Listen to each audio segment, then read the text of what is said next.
Look at the little family. Oh my God, it's amazing. We're gonna wheelie past these little kids.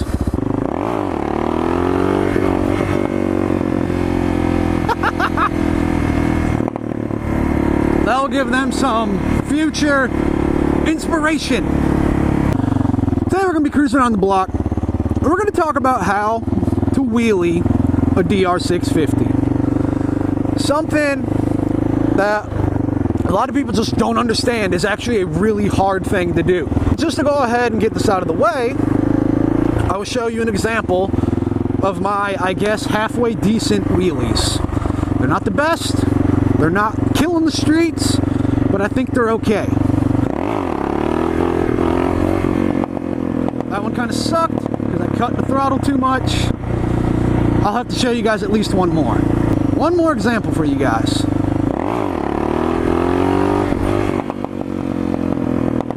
They're not that great. Sometimes they're greater than others. Like I said, I'm not an expert. I'm still working on them. So now that we got it out of the way that I'm not some pro fucking killing the streets dude wheeling a DR650, there's a lot of guys better than me. For example, a guy on Instagram named Tyler Two Wheels. That dude can wheelie his DR like fucking nothing, man. But anyway, that's not the point. I wanted to make this video to help some other people out. You know, people that can't even get the front wheel up. That's very common with the 650. People can't even get the damn wheel up. And part of the reason is because, one, the bike is overweight. I've seen claims that it weighs 360, 370. I've even seen claims that it weighs 380 stock.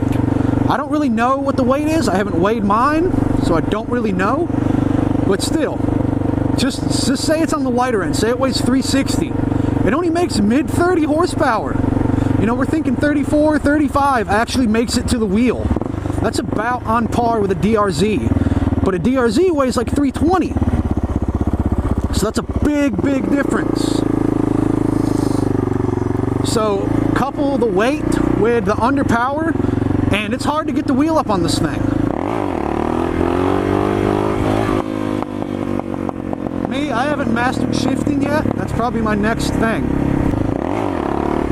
Woo! Sup, boo?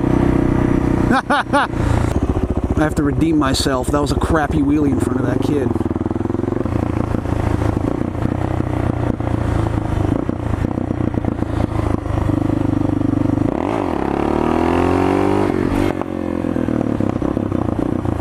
Yeah!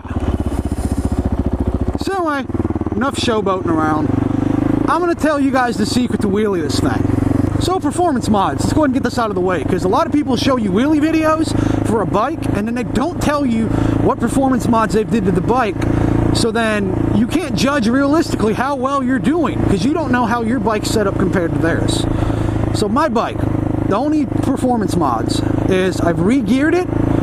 I've put a Two Brothers M7 slip-on exhaust on the rear, and I've removed the snorkel.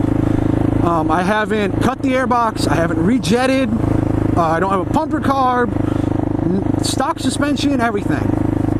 The gearing is 15 on the front, 48 on the rear.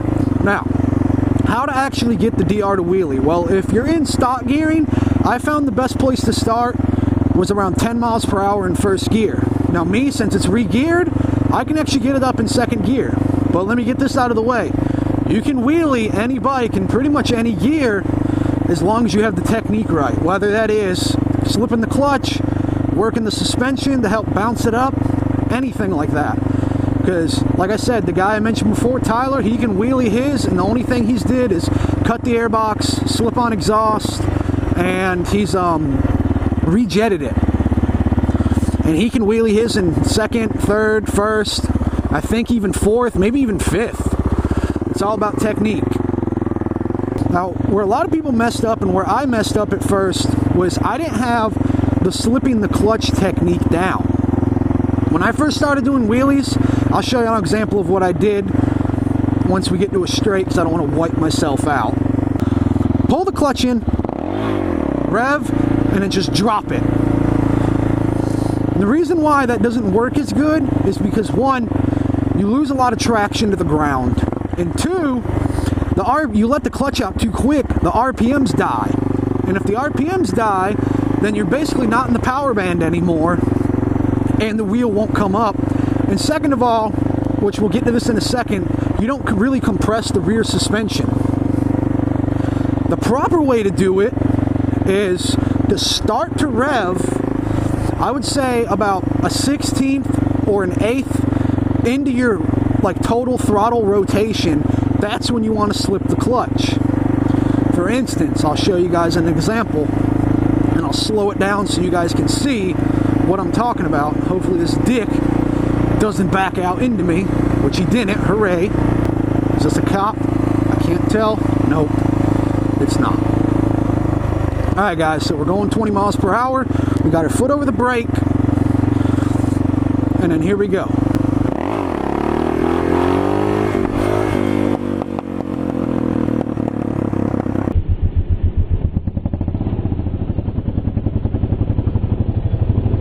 Now if you look, you would see that I started to twist the throttle even before the clutch moved.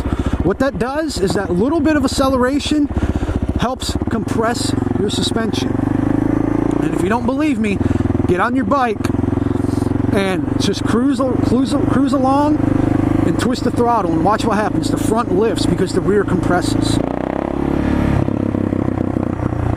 If you compress the rear suspension, it's easier to wheelie.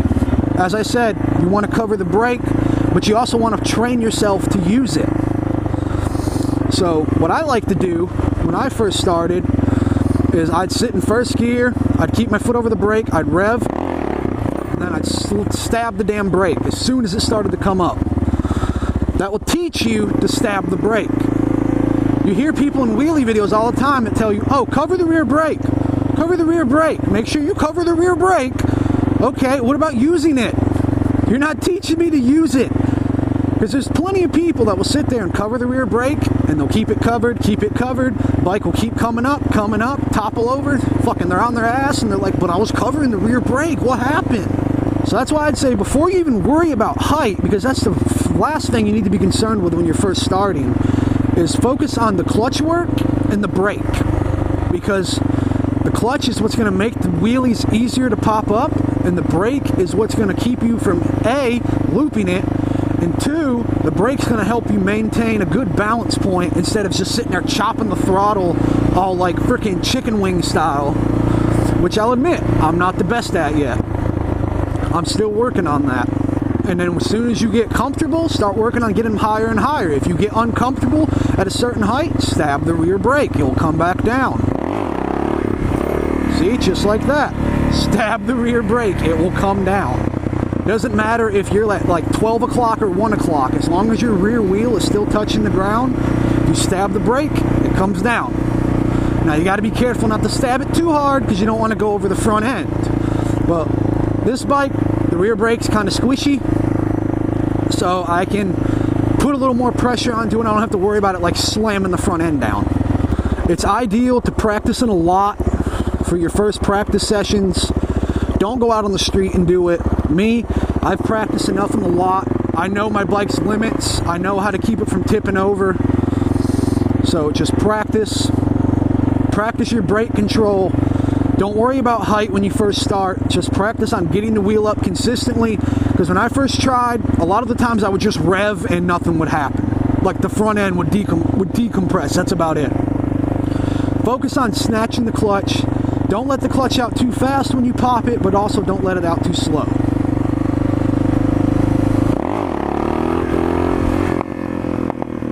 Once you get comfortable with balance point and all that, or getting near balance point, then you can start messing with switching gears, stuff like that. Something I'm still not super great at, but I can do it to an extent. I'll try to show y'all. See, but it just comes right back down, man. If there's something I wasn't clear on, let me know. Maybe I can clear it up in the comment section below. Any questions at all, just let me know, guys. So just keep practicing, you'll get better. So like I said, focus on the clutch, focus on the brake, and, you know, stay off the streets while you're learning. A little wheelie to say goodbye.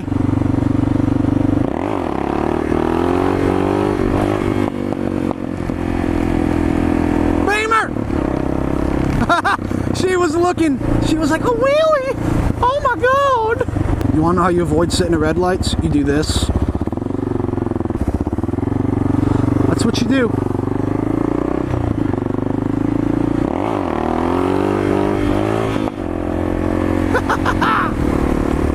Anyway guys, hope you guys enjoyed the video. Give it a like, comment, subscribe, and I'll see you guys in the next one. Later!